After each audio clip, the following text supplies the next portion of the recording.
कति खाएको रक्सी रक्सी खाँदा कस्तो हुन्छ ल आज त पनि खाइदैन जस्तो के हो हेट म खान्न गाउँको मान्छेले के भन्छ एउटा मेरो साथी त बन्दे एकपल्ट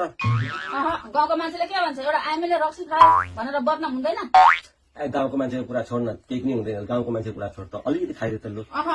मेरो स्वाद नि होइन मैले भनेको कुरो मान्दैन त अलिकति खाइदैन ल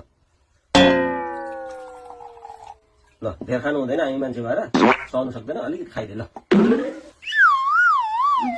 कस्तो बनाउँदैछ कसरी खान हे आँखा चिम गरेर साथमा फेरि सट्टै पार्दैन केही पनि हुँदैन हौ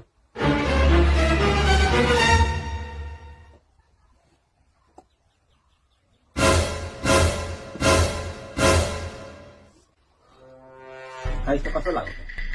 मिठै लाग्यो ल अब त खान्न भन्थिस् त होइन पुरा बोतलै खाली गर्थिस् त तैँले त अनि चुप